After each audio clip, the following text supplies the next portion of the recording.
Idaho leading 43-6 with 12.5 minutes remaining in the third quarter.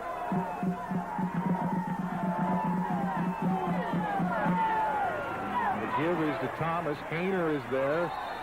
And Shane McKenna takes the finishing touches along with a couple other Broncos. But that is something that Boise State needed to start a long time ago, that gang tackling. We haven't seen much of that today. Well, I think that's the third play that I've seen any type of gang tackling on. Other than that, it's been a one-on-one and missed tackles all the way for Boise State. And Joel Thomas has looked like Barry Sanders this whole game. It's pretty incredible that it's amazing how you see one team do something one play and then just not do it in any way the next time out. You know, you see gang tackling one play, and then the next play you see guys just missing one-on-one tackles. And it's a weird deal. A fake to Thomas. And speaking of Joel Thomas, the Vandals leading the game 43-6. Run a fake punt for a touchdown.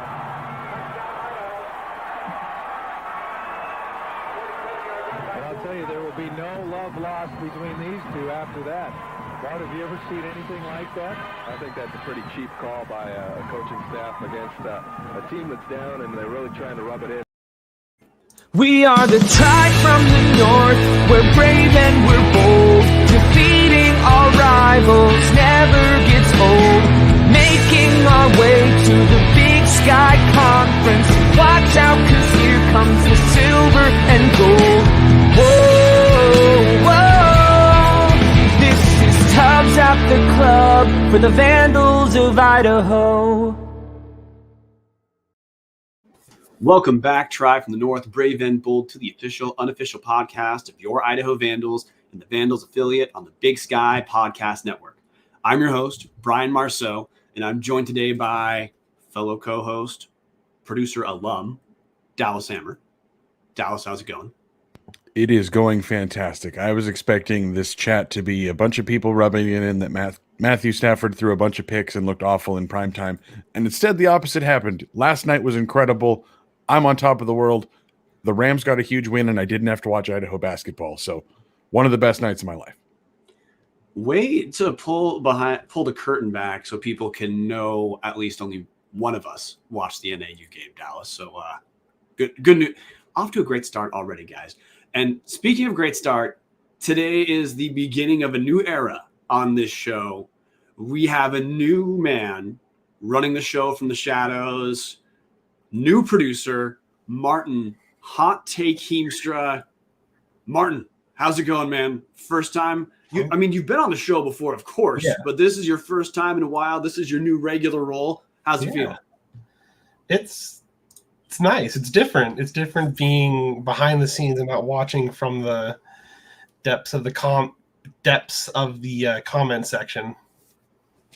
Which, please make sure that you have a window open in the comment section to add an extra viewer to the show. We are always game for that. And I know that viewers are going to be excited to see Martin manning the comment section some for the Tubbs account and commenting on his own so we can argue with himself, which is another reason why producer Hot Take Heemstra is the producer. But we're done talking about the show. Anyway, great to have Martin along. He's going to be along for the ride for the long haul. Today, we are going to talk.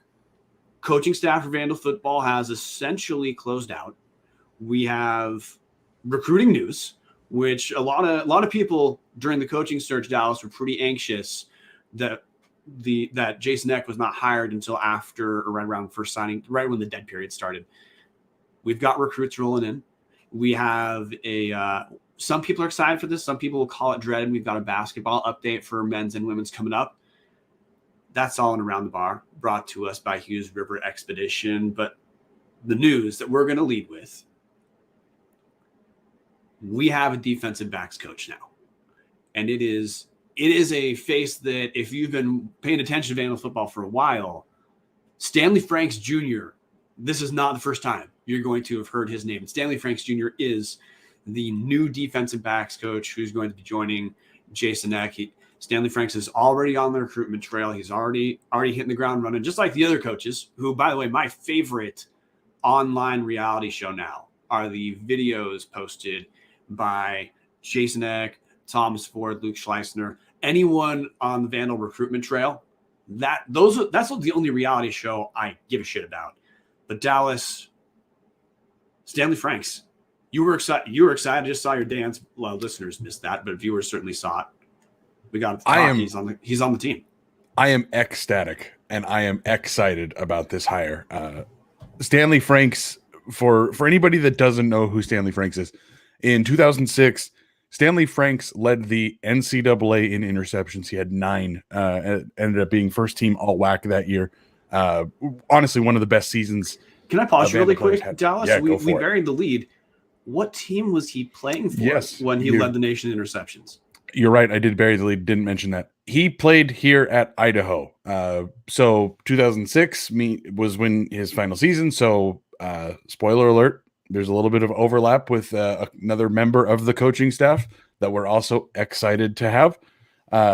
Anyways, so Stanley Franks had one of the best seasons Vandal players ever had. I mean, led the country. And this isn't just, I mean, not that FCS is bad. FBS. He led the FBS in interceptions. Fantastic season. After that, he ended up, I think he got a little bit of play with the Chargers, but ended up here in Spokane. He played for the Spokane Shock and coached for the Shock for a while. He ended up playing in Canadian football. Excuse me. Won a Grey Cup with the BC Lions, I think. Fact check on that, somebody. Anyways, won BC a Grey Lions, Cup. British Columbia. Thank you. Got into coaching. Actually ended up coaching here at this level as a defensive backs coach. He coached for Mike Kramer at Idaho State University. Was, I think, there for 4 years. That was actually a pretty decent defense. And then Mike Kramer's his tenure ended, and then they went to Fennessy, and now they're obviously moving on to Raggle. It's just a dead zone. So ended up that coaching staff didn't come back after 2016. He ended up coaching, I think, back with the BC Lions. Then his most recent position is he was a defensive quality control coach at Wazoo. I could not be more thrilled about this. I think we've said it a lot on this show that the defensive backs have been a weakness, and I don't necessarily think it was on the players. I think a lot of it was coaching. Hashtag cushion of death.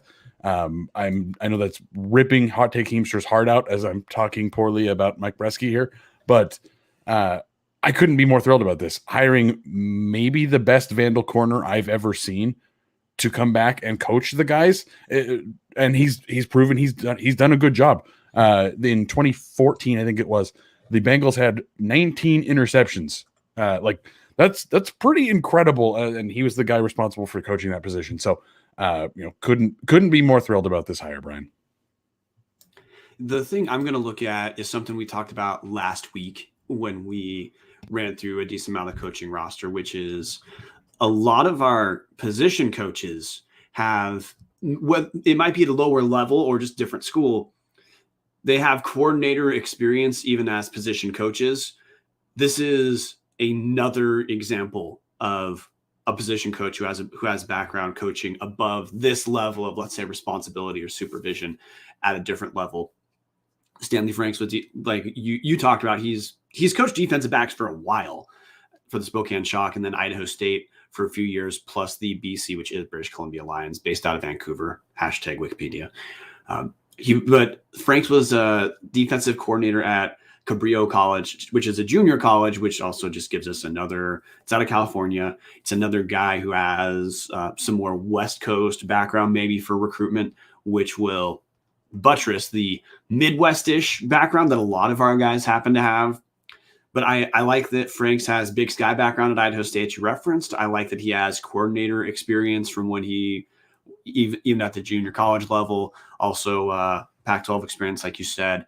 And this is, to me, we talked a little bit, just for a second, about, minor reservation about Vandal coming back last year. Like, we're stoked for Matt Linehan, but there's like that 1% of us, or 1% of each of us, that, in some ways we're just wanting to completely turn the page on the Paul thing. Well, this is a Vandal connection before that. This is a Vandal connection from a time I think no one has any reservations about whatsoever.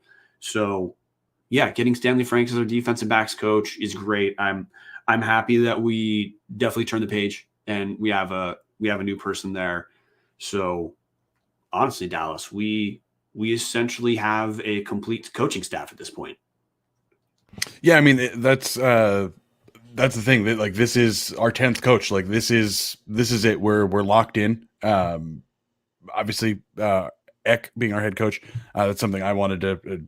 In case I didn't lead it on hard enough there, Frerks played on the former teams that Eck was a coach of. So, a guy that Eck's had some familiarity with for 15 some years at this point. So actually, can I jump in there? I completely buried this lead. I clearly wasted my time reaching out to Stanley Frerks to get additional info to add, and then completely ignored the info that he sent me. Stanley Frerks definitely played under Eck when he was a player at Idaho, but in direct messages, Stanley told me that he maintained a relationship with Jason Eck when Frerks went from being a player to a coach, even though he wasn't on a coaching roster with or under Jason Eck. It was just seeing each other at conferences, spending a lot of time just talking football, talking strategy. Stanley Frerks brought up to me that, I mean, he is ecstatic to join the Eck staff, but part of it's because they maintained a professional relationship beyond just player coach. It was in some ways mentor-ish, which is just another way where having Frerks join this staff, not just Idaho, but this Eck staff in particular, seems like a pretty damn good fit. So let's do a quick recap of the coaches, shall we? I'm going to take the silence as a yes. So obviously our newest head coach is Jason Eck. We are excited about that. Offensive coordinator / quarterbacks coach is Luke Schleisner. Coach Slice, I think, is what he goes by, because that is a mouthful. Don't worry, we're going to get to a name I can't pronounce. But defensive coordinator and linebacker coach Rob Orich, or Oric. I haven't figured that out yet. Again, not a name guy. Cool name guy, but not a pronunciation guy. Special teams coordinator and running backs coach Thomas Ford. Again, his brother Tracy played here. So there's a Vandal connection built in there. O-line, Joe Tripodi coming in from Temple. Defensive line, Brian, I'm going to let you handle this one. David Lose. Thank you. I almost didn't make it through there. Safeties, we've got Tyler Yelk also coming in from Temple. Obviously, our defensive backs coach, Stanley Frerks. Recruiting coordinator and tight ends coach, Tyler Sutton.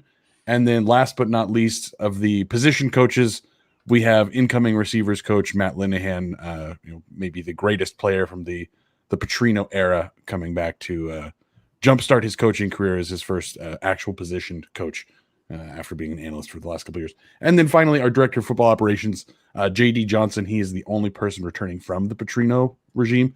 Time will tell if he's going to stick around or if Eck is going to end up promoting his own guy. The director of football ops is usually the guy that's keeping the ship running. So when coaching staffs have turnover, somebody's got to be there to keep the ship moving. So that's I think what JD was there for. I mean, hopefully for him, he gets to stick around, but you never know. It's one of those things where every coach is except for the head coach, is on a year-to-year basis essentially, and the director of football ops is the guy that's there making sure that things happen as regimes change. So, anyways, which lets us transition to the next football topic, and this is one that, previous to this year, I didn't pay a ton of attention to recruits. I mostly cared about when they're ready to play.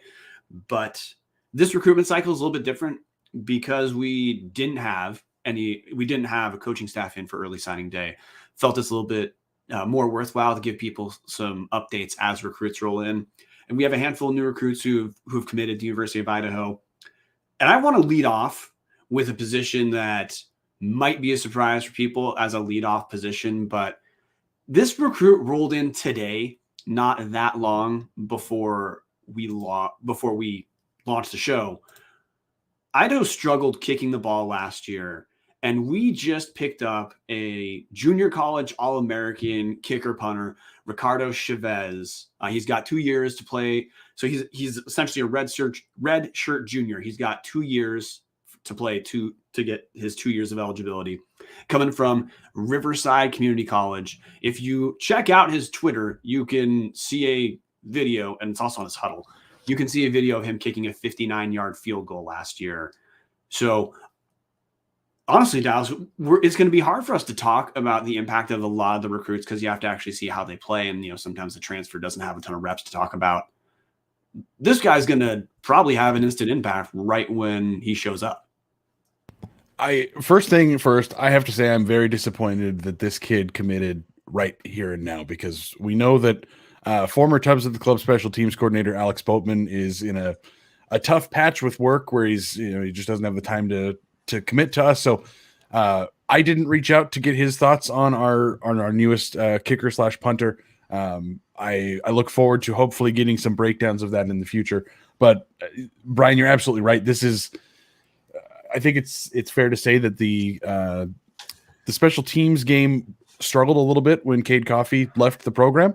I'm not sure if that was on coaching, if that was on the players. I don't want to speculate too much on that, but it seems like, just looking at this kid, and especially if you go watch that 59-yard field goal in the state championship game, this is a kid that's going to step in, and he might just be named the kicker, like first day of spring practice. He might just be, yep, that's the kid. That kid's got the leg.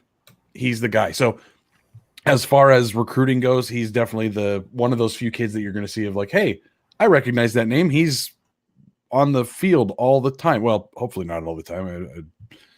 Idaho is punter you for a reason, and hopefully that's going to change here very shortly. But I guess we'll see if he's going to kick or punt or do both. Obviously, we've had quite the history of guys doing both, but definitely somebody that we're going to see, I think, coming in from a junior college. He's going to step in and probably be the kicker or the punter or both almost immediately.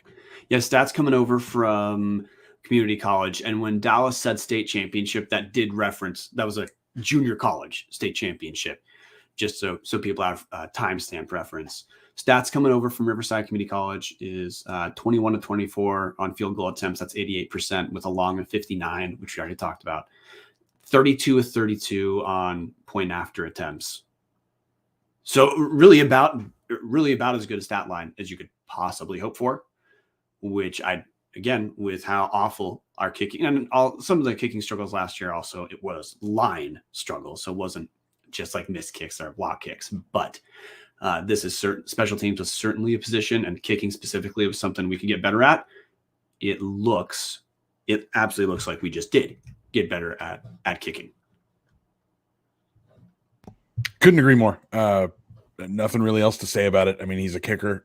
We're all going to boo him if he misses anything. We're going to cheer him if he makes anything. That's just how it goes. Like, it's the life of the kicker. But excited to have a guy step in that should make an immediate impact. Yeah. Next edition I want to talk about this is not a junior college guy. Ton of people. Again, a lot of listeners have said they were hoping that we can start to capitalize on some more local-ish recruits. Jason Neck talked about in his opening press conference too, and already at tight end, which we should expect in the upcoming season, based off the information we have. And Eck has already said he's going to build the strategy around the team. Our understanding at this point is to expect that Eck's going to be a little bit more run heavy at Idaho than he was at South Dakota State. And to expect we're going to see tight ends used more and more creatively. We just picked up a tight end from right here in Idaho, Jackson Mason from Rocky Mountain High School. Rocky Mountain's one of the high school powers in the state, along with a place like Coeur d'Alene High School. We don't know if Mason's going to play a ton, of course, as a freshman, but it's a pretty big local recruit that we grabbed at a position that we should expect both for blocking and for pass catching is going to have a little bit more play this season. If his name was Jackson Mason Petrino, would he play quicker than he will right now? I'm sorry, I couldn't resist. Christ. That was so stupid. I'm sorry. I immediately regret that joke. Yeah, that was Martin in the background saying like, "Hey, we'll edit this out for the podcast version." Mercifully, live viewers are not going to have that. By the way, joke was fine. It was more PTSD that froze me. So. Other thing to look at, and look, this is the recruitment discussion I think we should be looking at having is no matter what Eck has said on our show or in interviews, the focus of his recruitment is obviously the guys that he gets. And we're going to look at the positions that he's getting people at as, what he's trying to buttress the team at. We're going to notice that, like all coaches, especially new coaches, if he's going to try to win next year, which all indications are that he is, he's obviously done a pretty good job of retaining talent from last year's team. and he's probably going to be looking for some plug and play guys who can fill in immediately, and which is the basic template for how do you take a team that should be doing better and improve them. Well, improve the coaching. Eck takes care of that himself, and then get some guys ready to play the day he shows up. We also added defensive end Devontae Keys from Houston, Texas, junior. He's from Kilgore Junior College. Losing, and we lost some talent, defensive end, defensive line. Devontae Keys as a junior college transfer looks like a guy who might be playing some. We also got two brothers, Dallas, from New Mexico, Ben Bertram, and I'm going to say Matthias Bertram, might be Matthias Bertram. Don't know. Haven't had him on the show. Ben Bertram's the older brother. He played defensive line for University of New Mexico. He has 2 years left. His younger brother is a defensive back, linebacker. That's Matthias' younger brother, both from New Mexico. Neither of those guys have a ton of stats from when they played, but FBS drop downs plus an older FBS drop down, that can be a guy who you would look at, whether as a starter or as someone playing meaningful minutes in a reserve role, specifically Ben Bertram. But we're losing guys on the line. We're losing Chuck Akano at the edge. So those are two guys we definitely might see their number called this next season.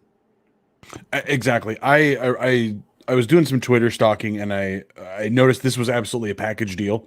I don't remember who was coming first. I think it was, again, I'm going to say Matthias. I think it was Matthias that came first, and then Ben, like the very next day, said, "Yep, transfer to Idaho with him." Again, haven't played a whole lot at the FBS level, but again, a lot of times you see I drop down from the FBS level, and he becomes a star at this level. So think of like Favai coming over from Wazoo, didn't have a ton of playing time there, stepped in and started right away with that extraordinarily deep linebackers group that Idaho already had. So not to say that these guys are going to come in and immediately be Favai and be hardcore starters, but you'll notice Martin is highlighting on the screen that we have a super senior season available for Ben. So with COVID, I honestly have no idea how long half of these guys are going to even be able to play here. We're going to see at least multiple seasons. I think Ben's got 2 full years. He's a redshirt junior. I think he'll repeat the redshirt junior and then redshirt senior, I think is how that works. So he has 2 more years. Matthias has 4 more years. I would assume we're going to see, especially like you said, on the defensive line where we had some guys leave. I'm assuming we're going to at least see Bertram in the rotation. Ben, excuse me. I'll refer to them as their first names. We'll see Ben in the rotation. Matthias being a little bit smaller, playing a hybrid DB linebacker, he might get a bunch of playing time too. I would imagine that Eck is going to be very good about not giving anybody a position without having seen them. And, it's not going to be, these guys were the starters last year on a team that didn't win a whole lot of games, so they're all going to get their jobs. I'm going to guess it's open competition. We could see both of these kids starting. We could see both of them riding the bench. Tough to know at this point. Yeah, New Mexico was certainly not great FBS, but again, FBS conference, they were at one point thought of as FBS recruits for sure. Glad to have them both on the team. Next editions we have to talk about. This one could be a pretty big pickup because if you look at his Twitter, Jordan Velasquez from Marysville, Washington, specifically Marysville Pilchuck High School, where Jake Luton also played. Jordan Velasquez is going to be defensive back. Now, again, huge asterisk. Most teams are not reliant on freshman contributors right away, but our DBs were weak as hell last year. So to me at this point, any defensive back who looks like they've got speed is a candidate to play. Velasquez looks like a guy who Thomas Ford footprint might already be helping pay off here. I don't have much else to add other than if you look at his track stats, he's fast, and we absolutely need that with how much we struggled with DB last year. And I do want to just, for anybody that remembers listening to the recruiting video that we did last year, I think it was Chris, Martin, and I were the 3. I know Martin and I were very high on Zamaje Duncan last year. Again, don't think he really played a whole lot. It's tough for a guy to come in so young and play. So while we might be very excited about this guy, don't expect to see him become corner number 1 by the second week of the year. He might get some more playing time towards the end of the year. It's tough to project that the guy is going to get a whole lot of playing time as a true freshman. But hey, who knows? Like Brian said, struggle would be putting it lightly for the defensive backs for honestly the last couple of years. So it's anybody's game at that point. Okay, last two recruits for us to talk about. And I really wasn't trying to temper, or I really hope it didn't come across as like not being excited about Jordan Velasquez joining the team. He certainly has from this far away, he's got the raw stats in terms of athleticism for us to think, okay, there's reason that the guy could contribute, but it's just this basic math. If you're expecting a freshman to start defensively, well, math is going to tell you most of them don't. But last couple we're going to talk about, one was a pretty big, kind of a coup in some ways for us to snag Ridge. I'm going to butcher the hell out of this name. Ridge Doskal, something like that. He's a quarterback from Scottsdale, Arizona, Seguro High School. He is considered a quarterback recruit kind of at the level of C.J. Jordan when C.J. Jordan first signed at Idaho a few years ago. Now I bring up Ridge. We're also going to have another quarterback who I believe he'll at least be on campus. He was a gray shirt last year, I believe. Tyler Webb, and he's out of Texas.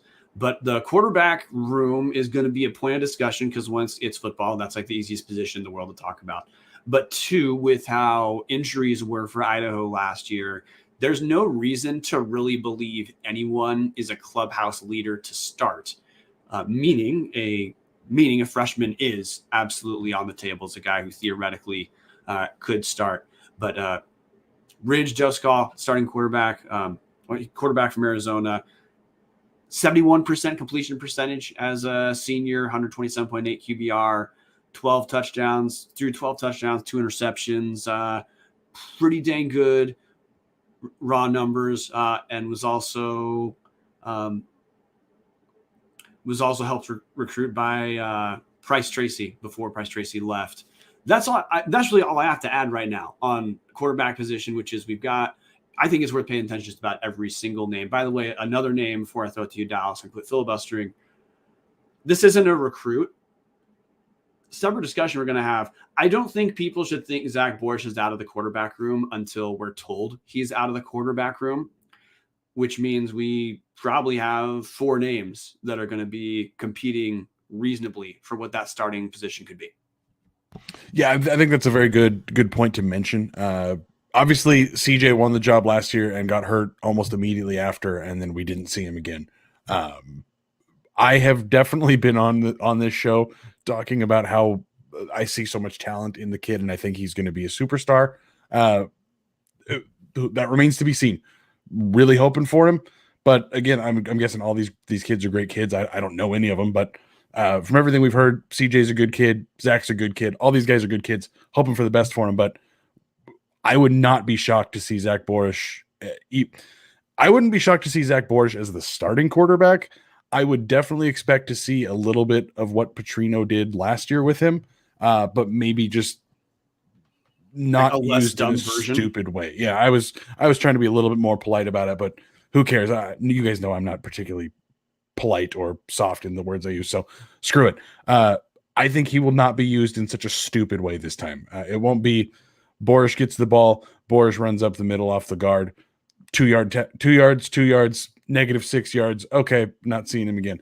I can't imagine that's going to be the case. I would, with just the electricity that he brings, I'm expecting to see him. But like you said, Tyler Webb, we've got Ridge. I don't know how to pronounce your last name, so I'm not even going to try.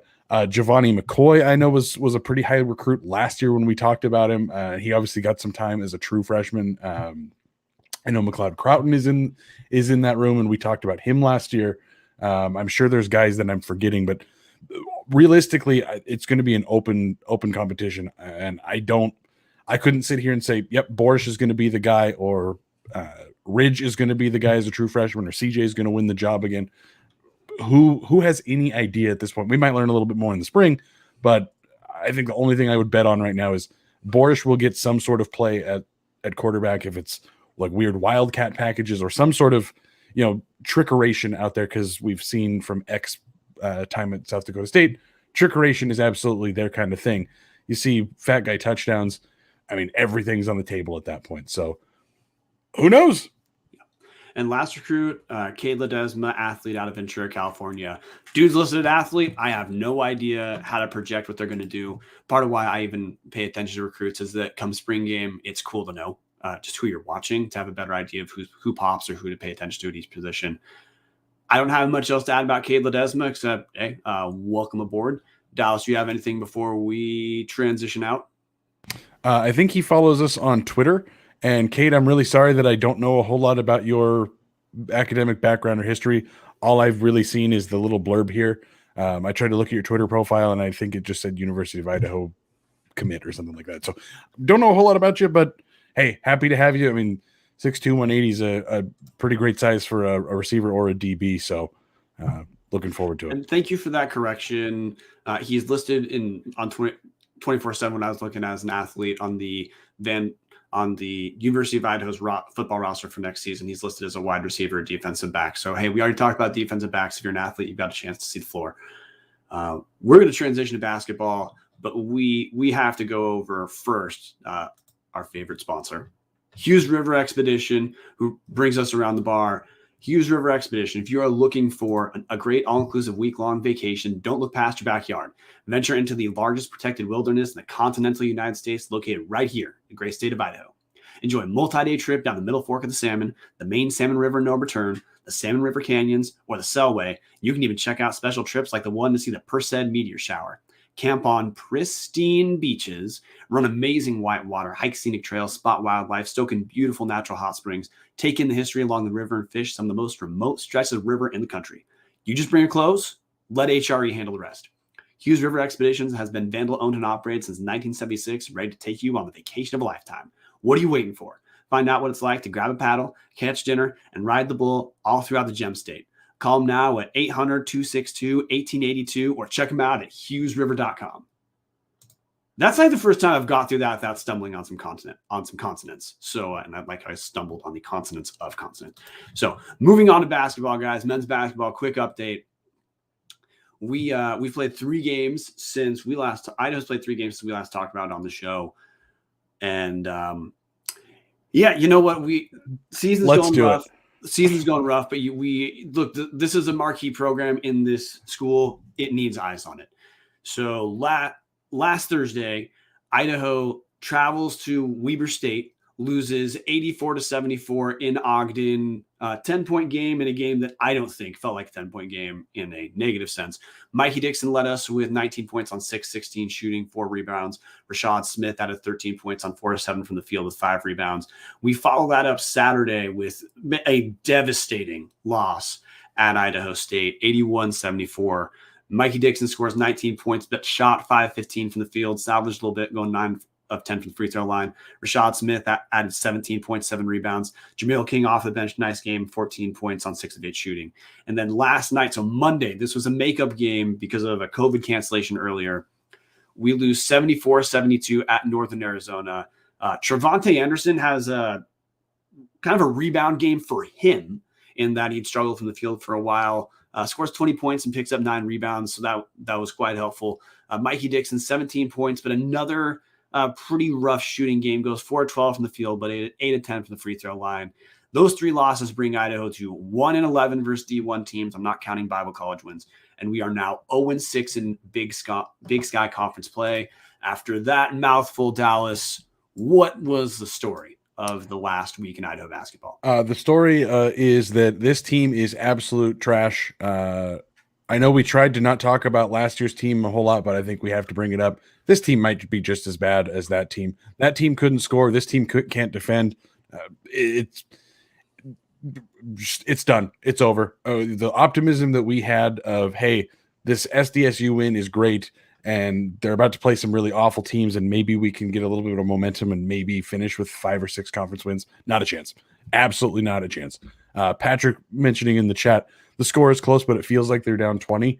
I did not watch the NAU game, so I have no way to judge that. But the Idaho State game, they were down 21 points midway through the second half. Obviously, they cut it considerably closer at the end, and Jameel King hit a 3 to make it a a single-digit loss with like 3 seconds left in the game, maybe 2. But realistically, it's over. Idaho State is absolute trash, and they had a 21-point lead in the second half against this team.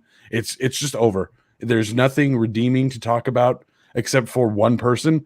Mikey Dixon is having a hell of a year and might be the best player we've seen come through this program in quite some time. And best offensive player, at least. Excuse me, yes. Best offensive player. It's just, but this team's just, it's bad. I'm done with Klaus. Everything we've heard is that he's a nice guy and he turned around some problems that were happening in the background. But at the end of the day, you got to win games. And it's really tough to go from the excitement of football and this new coach who's saying and doing all the right things to Zach Klaus, who I guess is doing all the right things. But when you have Brian, I'm sure you have the stat. How many wins does he have across his career? I would have to look it up. He is 5-39 in Big Sky games. Yeah. So that, I mean, we're not at 20. We're not at 15. We're probably at 10 if you count all of the Bible colleges. Like it's done. This is just, there's nothing redeeming about this. I don't even find enjoyment in watching the team anymore. I had fun the first couple weeks of the season, especially culminating with that SDSU win. I don't even have fun watching this anymore. It's better basketball than it was last year, but a pile of shit's still a pile of shit. Like, it doesn't matter. So before I go to the overall take, I will say like some minor things are that Rashad Smith has kind of asserted himself as the number 2 option on the team. In that he, we went through a couple games where he's scoring around 15-ish points consecutively. Now that's not always, great percentage, but for us to stay competitive, we do need a second guy. Also, Jameel King off the bench in Big Sky play. He's averaging right around 10-ish in conference play, which that's, again, like we're kind of grasping at straws to talk about what there is to pay attention to. Realistically, the fun part of the team is Mikey Dixon. Look, they do score, so there's ways where the games are entertaining to me in a way that it wasn't last year for sure. But this week was tough. I don't think anyone expected we were going to beat Weber State. Weber State is 5-1 in conference. They're in first place. This Idaho team wasn't going to beat them. That 10-point game was easily a 20-point game if Weber had shot threes or free throws anywhere near what they averaged. So that's a little misleading how we're at 10. The Idaho State game was kind of the backbreaker for me because Idaho State had been catastrophically bad offensively throughout this season. And we let them put 81 points on us and they didn't. And Idaho State, I mean, we let a terrible team shoot 50% from the field. Yet again, that should feel like a theme. It's happened multiple times, especially as of late. Really since Montana State, the field goal percentage we've allowed of those games is 55.7 from Montana State, 54.5% from Eastern, 47% from Weber, 50 from Idaho, then 44 from NAU. 44 is closing in on acceptable. But the defensive numbers are so just cataclysmically bad that that's what this is moving in towards. I mean, look, defensive rating that Idaho had, which is the offensive rating we allow the other team to have. Idaho State, second best effort of the season at 100. Their offensive rating was 111.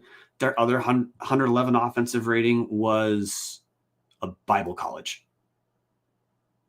That's just the level defensively that we were at. And then NAU, if you watch that game, neither team is particularly good. Idaho definitely had multiple chances to win that game. NAU had multiple chances to pull away. Neither team did. Idaho had this weird situation where we pulled ahead where Mikey Dixon gets fouled on a 3 and then NAU gets 2 technicals. So we go from trailing by 3 to leading by 2 off 5 free throws and still aren't able to put it away. Yeah, man. It was a rough week. The expectations are just adjusted at this point. I mean, we're at my favorite point of the season, which is when we start looking at advanced stats, and I start trying to wrap my head around how bad this team is. Last year we talked. We had one of our shows. Again, they all kind of blur together because when you're getting punched in the face over and over and over, it just you just kind of go punch drunk. Anyways, going off of PER, again, it's player efficiency rating. John Hollinger is the guy who created this. John Hollinger worked in he was an ESPN insider. He works for The Athletic now. He worked in the Memphis Grizzlies front office for close to 10 years. Anyways, PER is like an advanced rating that tries to measure your per minute performance. It's really weighted towards your offensive output, which is very key to remember on this team where the defense is the problem. So keep that in mind. This is weighted heavy towards the players and their offensive output. If you look at the scale of PER, 15 is considered average. The most average player, it was developed for the NBA, but it works in college. 15 means you are the most average player in the entire league. Brian, do you want to guess how many players are over 15 for Idaho? 1. You mean on the season or you using the conference stats? I'm using the season stats. Okay, I'd say 1. I'll give you a half a point. Mikey Dixon is putting up a 22.4 in, leading the team in minutes, or maybe second most in minutes. Mikey Dixon is having a hell of a season. 22.4. If an NBA player puts that up, that's considered definite all-star. Like, that is a guy having a hell of a year. Behind him, Jameel King in 194 minutes has 18.9, which is quite good. That's considered a second offensive option. Good. Kendall McHugh in 15 minutes has 15.4. Those are the only 3 guys that are putting up a PER average or above. And that's, again, that stat is weighted very heavily to the offense. So this does not take into account how poor this team is on offense. There are 3 guys that are even just offensively better than average, and 2 of them in under 200 minutes. It's pretty rough. If you guys look on, I like to use sportsreference.com for these kind of things. It is a cesspool. There are guys putting up numbers in the single digits, and single digits in the NBA. A PER of single digits means that you are not an NBA caliber player. So if you translate that to college, there are 4 guys who have a PER so low that they should not be playing Division I basketball. And that's just tough. I'm not necessarily saying that's on the players. I think a lot of this has to do with the system that and the. How do you want to say? I mean, you mean defensively? I mean, offensively, no, that is on the players. We have for the most part, we have so our offensive stats are sometimes misleading because this team plays a faster pace. For us to have an efficient offensive night, we have to essentially score 80 points. But some of the culprits you would expect on bad teams, and even some of the culprits we had earlier in the season, Idaho has a relatively better handle on, and we're not picking up wins. One example is rebounding. Earlier in the season, we were getting just destroyed on the boards. But our last 2 games, Idaho State, we out rebounded Idaho State 36-35. And then we were out rebounded by 3 against Northern Arizona, but that's not that big a deal relative to where this team was early in the year. You would call the rebounding issues mostly fixed, getting either having a narrow advantage rebounding wise like Idaho State, or a small deficit with NAU. That's much better than we had earlier in the season. You might also think turnovers, and we have some rough games with turnovers for sure. But if you look at our last 2 games against Idaho State, we had 9 turnovers, and sure that Idaho State only had 6. That's more our defense only forcing 6, but 9 turnovers isn't a catastrophic number whatsoever. Then against Northern Arizona, we lose this game. We only had 6 turnovers, and NAU had 8. So we were positive on a couple of those metrics that you'd think would be on the rougher end, and we're not coming away with wins. And the reason why is defensively, we just don't get enough stops. That's it. The end. Our help defense is nearly non-existent. Patrick in the comment section says every team Idaho plays shoots lights out from the 3 that night, even the tough shots. That's true, but a lot of shots are easy that they're getting in terms of being open. And a lot of teams, whether it's drives or some post-up situations, they get the ball pretty dang close to the hoop whenever they want. I mean, some people might wonder why Philip Pebble Jr. is not playing. It's not shocking to me. Philip Pebble Jr. he's had some great plays as a help side defender where he blocks shots, but he can't keep guys outside of the restricted area in terms of getting position in the post. And he's one of many guys who struggles in that regards. So I think the way that I'm viewing this now, I took your temperature last week. The question was, hey, if season ended today, should or will Zach Klaus be coming back? And the answer is no. Well, sure as hell, it's still no this week, if it was no last week.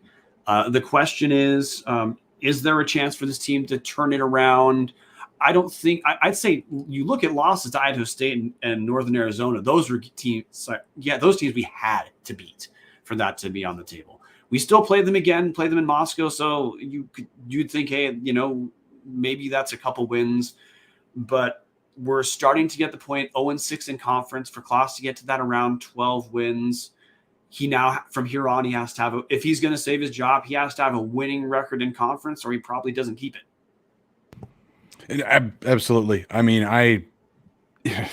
maybe I'm a little bit biased just towards the pain right now, but I don't think Klaus should come back if they happen to win every single game from here on out. I think we've seen enough. It's done. For those of you advanced stats nerds, anybody familiar with Ken Palm, Idaho is 328 in Ken Palm.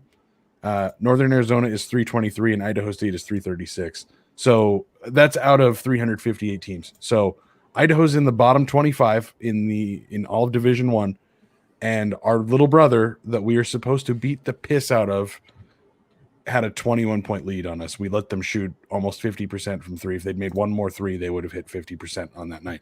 It's just I'm done, Brian. I can't. There is no hope for this team while Klaus is there, and I just don't. I just don't know what to do. I don't know what to say. So the only thing I'm going to add to that is just a minor correction of, well, Dallas, obviously, if he wins 14 games in a row, he finishes 14-6 in conference, that would be a great season. So just referencing that, if he wins all the games. Well, no, dude, if he wins all the games, it means he's turned around. He's not going to win all the games. Not saying he is. Just trying to reference that. This week, to close this out, because I think it's pretty clear where we're at, is Idaho. Idaho is scoring mostly much better than last year, but keep in mind, again, possession-wise, if we're not scoring right around 80, it's probably not that efficient of a night. And in terms of is the team good offensively, our pace pumps up our point total a little bit. This week, Idaho plays Northern Colorado in Moscow. Northern Colorado is one of the teams that might win the league, so Lord. We also host Sacramento State on Saturday, January 22nd, and that should be a winnable game, and in theory. Although Sacramento State is above that line of Idaho State, and NAU scoring margin-wise, we're clearly the lowest in the league. Then Monday, we have another COVID makeup game that is at Portland State, which I just got to get this real quick before we go. Scoring margin, yeah, there's still that cliff in the Big Sky of Northern Arizona is negative 7.8 in conference. Idaho's negative 8. Idaho State is negative 10.8. That's after beating us. They're still below us scoring margin-wise. So those are the three. That's the cluster of the three worst teams. We just played a round robin against those and went 0-2 on the road. So, yeah, that's just where we're at. We're going to close men's basketball, and we are going to do a quick women's basketball update, which, Dallas, what are you going to tell me? We have not talked about Jack Hatton. Could Jack Hatton turn this team around? Look, all it took was Hayden Hatton getting some play at wide receiver, and he turned into an all-conference caliber guy. Could Jack Hatton do the same? Just saying. The bloodline is strong. You know what? Fingers crossed if that's the case. I'm going to guess this far in the season, if a guy hasn't seen play, it's because he's going to redshirt. So probably not. But women's basketball, which this is going to be where Hante Keemstra is going to join in, because he is our, in addition to being a producer, Martin Hante Keemstra is women's basketball correspondent. So quick run through of women's action since we recorded last. And Tom Kendall says, bring on all the Hattons. You know what? Why not? So same set of teams that Idaho played. It's just these are flipped in terms of home and away. Idaho's women last Thursday, they beat Weber State 62-41 in Moscow. Beyonce led Idaho with 12 points, 9 rebounds. Both Ellison Kirby and Cindy Gandy chipped in 10 points. Saturday, Idaho loses to Idaho State 60-56, but huge pause. The women's conference is flipped compared to the men's, where Idaho and Idaho State and men's are bottom 2 again. In women's, Idaho State is leading the conference, potentially expected to win the league again. They won the Idaho State made the NCAA tournament for winning our conference tournament last season. So 60-56 loss to Idaho State for a rebuilding team like Idaho. Not bad at all. Beyonce, another huge game, 25 points, 12 rebounds. Louise Forsyth added 15 points. Tiana Johnson had 10. And then this is rough. Montana State's a very good women's program. Montana State also the only school where the women's coach, Tricia Binford, makes more than the men's coach, Danny Sprinkle. Idaho loses to Montana State 79-69. Beyonce chips in, adds 15 points, 12 rebounds. Louise Forsyth, 15 points off the bench. Cindy Gandy, 14 points as well. So thrown into hot take, Heemstra, same question I asked Dallas. What is the story of the women's team for this past week? The story of the women, I'm not muted. I'm good. Didn't pull Brian there. The story for me is like they're, unlike the men's team, they are finally starting to turn the corner. They are starting to finally show the team that they can be the team that they should be this year with just with how things were, with who they lost for the year coming into this year. And it's just overall, sorry, I'm just pausing right now. It's just, it's a complete opposite of the team. They're starting to, with the men, how they're just kind of falling off into the abyss. The women are starting to claw their way back into relevancy again. Yeah, which you can see if you look specifically at the last 4 games Idaho's women have played. Over on the season, Idaho's women are 3-12 because this team lost some seniors. Also, Gina Markson's not playing this year, which was a bit of a surprise to a lot of people. I'm going to throw the non-conference out the window. Also, non-conference, Idaho's women played some pretty rough teams. I'm really always love to schedule those tough. It is just a bloodbath for out of conference. Yeah, but those are Power 5 teams, like number 11 Texas at the time. Oregon State, we traveled to Oregon State. We also played some, group of 5, if we're talking football teams that are, on the more solid end. By the way, Washington State, Power 5 team we lost to, but we also played San Francisco. We also played University of Nevada. So, some rough games on there. So I'm going to look at the last 4 games. Idaho's women are 2-2. The wins coming at Eastern Washington and then hosting Weber State. Now Eastern and Weber on the lower end of the conference, but hey, we beat the shit out of them. So at the very least, they tell yourself, well, even rebuilding, we're not the bottom of the conference. And then really these last 2 losses, losing it against Idaho State sucks, losing against Montana State sucks, but those are 2 of the better teams in conference. Those are real respectable showing. Martin, what do you understand this team to be at this point? Oh gosh, that is Rack, you distracted me, damn it. It's what I expect them to be. Like, I think maybe revising what I said preseason a little bit with being top 3 might be a little bit of a reach now. It is still more of they're going to be competing with everybody, and it's not going to be a blowout. It's probably going to be more that upper, maybe the top 5 fighting for a bye week instead of automatically getting it this time around. Not just we expect it to be there every year this time around for Boise 2022. Yeah, so that's kind of what I'm looking at when I see the women's team right now. Is fans probably walking into season are always going to expect Idaho's going to be top of the league, but with some of the both graduation losses and then like I said, hey, Gina Markson is a Big Sky level player not playing. To me, this team, I might say the ceiling is maybe getting to a bye, But if things actualize, if things move in this direction like it has the last 4 games, it wouldn't shock me that Idaho ends the season, comes in the Big Sky tournament as a team who you wouldn't be shocked to spoil 1, 2, or 3 seed before they get to the conference championship. Anything else to add, Martin, before we close the book on your first segment? I'll say like just kind of my general thing, just to say I know Brian and Dallas will talk about in a second. I never doubt Newly. I know before this kind of stretch of games, I was doubting them. I was ready to throw in the books, just like Brian and Dallas are for men's basketball. And I thoroughly regret thinking those thoughts. It has been such a turnaround these past 4 games that I am ready to eat my words and own up to it that I actually thought this might be a rebuilding job this year, not a total teardown kind of job.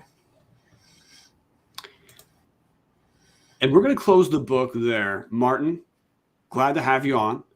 Glad to have the women's team moved on to the main show. We're going to try to keep rolling through that football to start with, and then both basketball teams as we move on. And how are we going to talk about football? We actually have a guest next week that we're pretty excited about, Dallas. Extra points. Matt Brown had a big story that he published this week. Had to do with a internal review top 5 Portland State did of their athletic department, specifically football, and its impact as well. Matt Brown from Extra Points, by the way, go subscribe to Extra Points if you want to read this. He's going to be on to talk with us about what Portland State found and how that relates to Idaho, which I got to tell you, based off of what I've read so far, based off what I've heard, it should actually make you feel better about where Idaho is and worse about where Portland State is as far as football is moving forward. But Matt Brown's going to be on next week to talk how Portland State status in the Big Sky relates to other Big Sky schools in Idaho. We're going to have a basketball update as well for both schools. And if any recruit news comes in, we're going to roll with that as well. But at this point, dudes, especially because we got Monday basketball games, we're not going to be recording Saturday for basketball. Time to close down the show. Dallas, anything you want to add before we send it to Kobe Cuff? Yes, very quickly. I called out all of the quarterbacks by name except for Nate Sisko. That was the one name I forgot. I apologize to the Sisko family. Completely slipped my mind. I knew there was one quarterback I'd missed in my talk of, look, all of these guys are legitimately going to have a shot, because I don't think X going to just name CJ the starter. I think it's going to be everybody gets a shot. So that's the one thing I wanted to say. Other than that, I'm looking for some really spicy content from Hot Take Heemstra in the Only Tubs this week. So if you haven't signed up for Only Tubs, patreon.com/Tubs of the Club. Yeah, the patreon.com/Tubs of the Club URL, we have possession of that again. We're going to contact current patrons, because if you go to that website, you will see no subscribers. We do have subscribers. We just have to talk to new patrons about migrating over. But that's how you join the Only Tubs Discord. That's how you get really throughout the week and during games. We have chats about Vandal stuff, anything throughout the week. Hot Take Heemstra, of course, has the spiciest picks and NSFW content. Not really, or maybe that he posts throughout the week. But anyway, join us on the Only Tubs Discord. The only way you can do that is through patreon.com/Tubs of the Club. We're going to call it a day, guys. Thanks for joining. It is time for Kobe Cuff to play us out. Go Vandals. Go Vandals. Vandals. So raise your glass and have a drink with me. Here's to the Vandals in the crowd, all just out there living the dream, right up one and only Moscow dream.